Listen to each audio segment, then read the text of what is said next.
What's up, Cleftones? Darren from CleftoneGrooves.com here. Today we're going to be talking a little bit about video. Well, if any of you have seen my show in the last several weeks, you'll know that I had a really terrible, awesomely bad attempt at trying to do a live broadcast on my Facebook page. I mean, it was so nasty. I wound up just taking it down.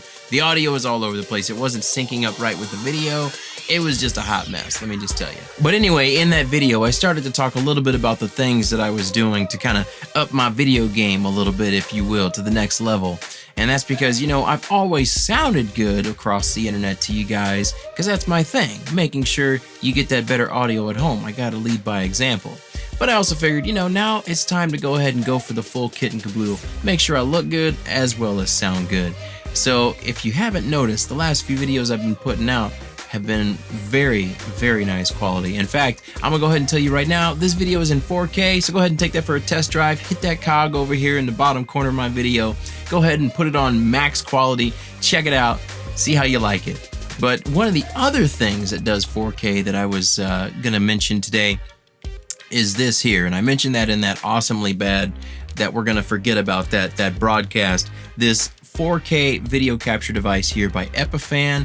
There's tons of reviews and everything on here, but I'm still gonna go ahead and do mine. I've used it for a month now, and I absolutely love this thing. Literally plug and play. There are no drivers, there's no software that comes with this. It just plugs into your computer and literally accepts the HDMI output through its input of any device that has an HDMI out. So think of your DSLR cameras, another computer that has HDMI out.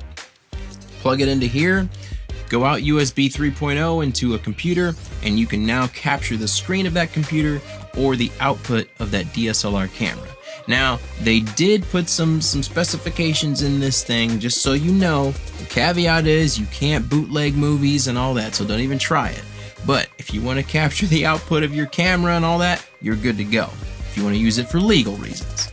Now, the other really cool thing, I got some notes here that I'm cheating with because I just really like this device. I want to make sure I don't miss anything here.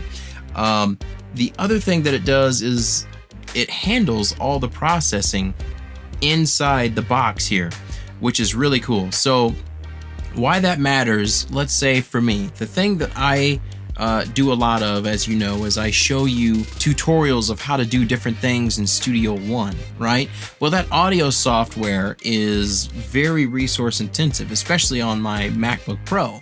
Well, imagine compounding that with screen capture software that also has to use the same resources. Now you have two pieces of software fighting for the same resources that are very limited at that point, right? And for a while, Camtasia did work really well for me. All of a sudden, I don't know what happened, but it just decided to just kind of bleh on me. So I kind of stopped using it because I found that my videos would be out of sync or my audio would be too fast and the video would end. It just wouldn't time up right. So using this guy, all the processing is done here, right? So that leaves all the processing power on my computer to be reserved for Studio One, which is really, really nice. The other thing that I have here is that there is a lot of free software out there to do online broadcasts, which is another way that this really shines. So let's say you have a really nice camera like the one that I have here that I did my really terrible broadcast on. Well, basically, I just ran my camera right into this device, into my computer, and boom, I was online, I was live, and it was in high quality as well. So that's another really cool thing. You can use this for your live broadcasts.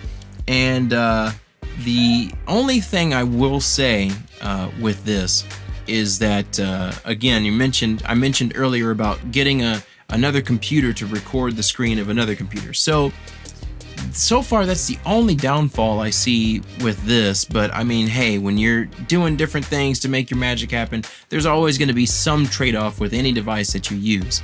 So for me, to use this to capture the screen of my Mac, yes, I've got to plug into my Windows machine, but half the time when I am doing a screen capture, it is here where I can do that and plug into my Windows machine.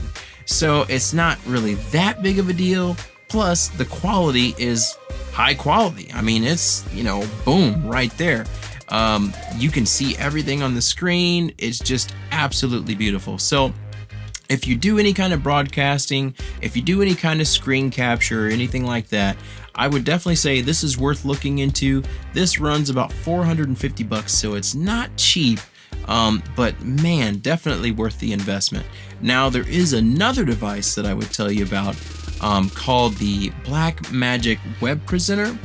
I've researched that one as well. That looks like it's a pretty good option. It also has, unlike this, it has a place where you can plug a microphone in so you can send audio through it and everything when you do your web presentations. But in the reviews, I just kind of read that some of the audio doesn't really sync up all the time, so there's a little finagling you may have to do there. I don't own the device. I've never used it, so I can't verify that. But I will say I saw that repeatedly in the reviews about that device. The other thing I'll say about the Blackmagic device is that the highest level of quality that it'll go to is only 720p instead of 4K, right? Now, of course, not everybody can take advantage of 4K, but eventually down the road, I mean, this is kind of like future-proofing yourself if you get something like this. But if 4K quality is something that doesn't really matter that much to you, 720p is good enough, I mean, hey, it's still high def, then maybe that might be the box for you to go check out the Blackmagic. I will say that the Web Presenter is about $20 more without any added features, but there is a faceplate that you can get for it for another $80. So basically it puts you right about in the $560, $570 range. That allows you to kind of have multiple sources. So if you're doing a web presentation, that now if you have two cameras, or maybe you have a camera and a screen that you're sharing with people, now you can kind of switch and produce a bit of a show for people while you're online. And again, at the same time, like I said, it's got that input where you can plug a microphone in and people can get your audio that way.